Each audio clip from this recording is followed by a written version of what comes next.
सुप्रभात दर्शक बंधु आज हूँ 24 एप्रिल गुरुवार तेज चलतु नजर पकेबा राज्य तथा देश विदेशर आज मुख्य खबर उपरे।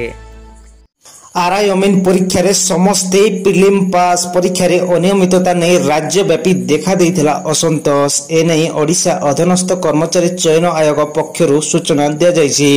केवल प्रिलिम रे कॉपी करी धरा पड़ितबा 9 जन मेन परीक्षा देई परिबे नहीं, अन्य समस्त आशायी मेन परीक्षा देई परिबे। केबे मुख्य परीक्षा हेबो ता परे ओएसएससी पक्षरु सूचना दिया जिवो। सूचना योग्य ओडिशा अधीनस्थ कर्मचारी चयन आयोग द्वारा 2024 सेप्टेम्बर 20 रु अक्टोबर 8 पर्यंत होइथिला एआरआई आरआई आईएडीएस सुपरवाइजर अमीन परीक्षा रे व्यापक अनियमितता होइतबा जणा पड़िथिला। परवर्ती खबर, आतंकी आक्रमण रे प्राण हराइथिबा मृतकों को केंद्र गृहमंत्री श्रद्धांजलि। आक्रमण रे जाइछि 28 जीवन। मृतकों को श्रद्धांजलि जणाइले केंद्र स्वराष्ट्र मंत्री अमित शाह। श्रीनगर रे 28 जन मृतकों को पुष्पमाल्य सह श्रद्धांजलि जणाइछन्ति केंद्र गृहमंत्री। यासह मेडिकल रे आहतों को भेटिछन्ति केंद्र गृहमंत्री। आहतों को परिवार को भेटी आलोचना करिछन्ति शाह। शाहଙ୍କ सह उपराज्यपाल मनोज सिन्हा मध्य उपस्थित थिले। परवर्ती खबर, पहलगाम आतंकी आक्रमण प्रतिवाद रे जम्मू काश्मीर बंद। पहलगाम रे होइतबा आतंकी आक्रमण रो प्रतिवाद रे जम्मू काश्मीर रे बंद डाकरा। पूरा जम्मू काश्मीर रे एही आह्वान रो प्रभाव देखिबा पई मिलछि। एही डाकरा रे विशेष करी व्यावसायिक संगठन एवं राजनैतिक दल शामिल अछन्ति। 35 वर्ष मध्यरे प्रथम थर पई काश्मीर उपत्यका रे एभली बंद देखिबा पई मिलछि।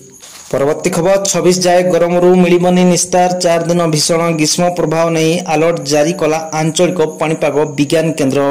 आकाशरू अग्निवर्षा 26 जाए गरम रू मिलबनी निस्तार। 4 दिन भीषण ग्रीष्म प्रभाव नहीं अलर्ट जारी करिछि आंचलिक पाणीपाग विज्ञान केन्द्र। आज 24 जिले में प्रचंड गरम नहीं वार्निंग जारी होइछि। विशेषकर पश्चिम ओडिशा रे अत्यधिक गरम अनुभूत हेबो। झारसुगुड़ा, सुंदरगढ़, संबलपुर, सोनपुर, बौद्ध एवं बलांगीर को ऑरेंज अलर्ट जारी करा जायछि। परवर्ती खबर, छत्तीसगढ़ तेलंगाना सीमा रे बड़ ऑपरेशन। मोस्ट वांटेड माओ नेता को धरिबा को सर्च ऑपरेशन। छत्तीसगढ़ तेलंगाना सीमा रे बड़ ऑपरेशन। कुख्यात माओ नेता को धरिबा लागि बड़ ऑपरेशन आरंभ। बीजापुर और भद्राचलम सीमावर्ती करीगेटाल जंगल रे ऑपरेशन करा जाउछि। ऑपरेशन रे वायुसेना रो हेलिकॉप्टर शामिल होइछि। अत्याधुनिक ड्रोन सहायता रे माओ गतिविधि उपरे नजर रखा जाइछि। तेलंगाना हे ग्राउंड और छत्तीसगढ़ डीआरजी और कबरा जवान ऑपरेशन रे शामिल होइछन्ति। परवर्ती खबर, पहलगाम आक्रमण पर पाकिस्तान रे भयर वातावरण। पहलगाम आतंकवादी आक्रमण पर पाकिस्तान रे भयर वातावरण रही। पाकिस्तानी भारत ठारू सामरिक कार्यानुष्ठान आशंका करुछि। सूत्रରୁ मिलिथिबा सूचना अनुसार बुधवार पाकिस्तान रे एक उच्चस्तरीय बैठक अनुष्ठित होइथिला, जेउथिरे एही आक्रमण परवर्ती परिस्थिति उपरे आलोचना करा जायछि। परवर्ती खबर, ग्रामीण डाक सेवक नियुक्ति ठकेई मामला। ओडिशार 5 जिले में सीबीआई रो तलाशी अभियान। ग्रामीण डाक सेवक नियुक्ति ठकेई 2023 घटनार तदंतर अंश स्वरूप केंद्रीय तदंत ब्यूरो बुधवार ओडिशार 5टी जिले में 12टी स्थान में व्यापक तलाशी अभियान चलाइछि। 9 मई 2023 सीबीआई द्वारा यह मामला पंजीकृत करा जायतिला। अभियोग होइतिला जे 2023 जीडीसीए नियुक्ति प्रक्रिया मध्यरे किछि प्रार्थी चाकरी पाइबा पई जाल मैट्रिक सर्टिफिकेट दाखल करथिले।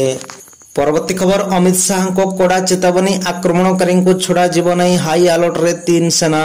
पहलगाम आतंकवादी आक्रमण को नहीं केंद्र गृहमंत्री अमित शाह देइछन्ति कड़ा चेतावनी। कहिले आतंकवादी को आगरे नइबनी भारत। आक्रमण करके कौनसी परिस्थिति रे छड़ा जीव नहीं। सेपटे बैठक पर प्रतिरक्षा मंत्रणालय नहीं बड़ निष्पत्ति। 3 सेना को अलर्ट रहिबा को निर्देश जारी करा जायछि। स्थल सेना संघ को एयरफोर्स एवं नेवी को अलर्ट रहिबा को निर्देशनामा जारी करा जायछि। परवर्ती खबर, पहलगाम आक्रमण रे 26 जन को मृत्यु पर पूर्ण समर्थन प्रतिश्रुति देले ट्रंप। अमेरिका भारत सह दृढ़ भाव रे ठिया होइछि। मंगलवार दिन जम्मू और काश्मीर पहलगाम रे होइतबा आतंकवादी आक्रमण कंडा निंदा करछन्ति अमेरिका राष्ट्रपति डोनाल्ड ट्रंप। से भारत को तांकर समर्थन प्रतिश्रुति देई कहिसन्ति जे प्रधानमंत्री मोदी एवं भारतर अविश्वसनीय लोकंक प्रति आमर पूर्ण समर्थन एवं गभीर समवेदना रहिछि। परवर्ती खबर, पहलगाम आतंकी आक्रमण को नहीं बड़ खबर जारी है। आतंकवादी स्केच। पहलगाम आतंकवादी आक्रमण को नहीं बड़ खबर 3 आतंकवादी स्केच जारी कर आसिफ फौजी सुलेमान शाह एवं अब्दुल्ला स्केच जारी जम्मू काश्मीर पहलगाम रे होइतबा आतंकवादी आक्रमण रे समग्र देश स्तब्ध पलटिछि। आतंकी हमला पर सरकार एवं सुरक्षा एजेंसी एक्शन मोड रे रहिचंती। प्रशांत को परिवार को भेटिले अपराजिता षडंगी सांसद को कुंडाई कांदिले पत्नी। जम्मू काश्मीर पहलगाम रे आतंकी आक्रमण रे प्राण हराइथिबा नागरिकों को श्रद्धांजलि जणाइछंती सांसद अपराजिता षडंगी। प्राण हराइथिबा ओडिया पुओ प्रशांत शतपथी परिवार को मध्य भेटिछंती। सांसद को देखिबा परे कह संभाली पारि नथिले प्रशांत को पत्नी। अपराजिता को कुंडाई कांदिबा सह से छाती थोड़ा घटना किपरि थिला ताहा बखाणिछंती।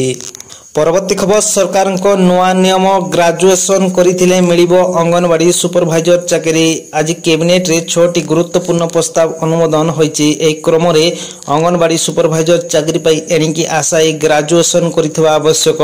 पूर्वरु मैट्रिक पास करथबा आशायी एई चाकरी पई आवेदन करि परथले, किंतु एबे केवल ग्रेजुएशन पास करिथबा पिला माने ही एही चाकरी पई आवेदन करि परिबे।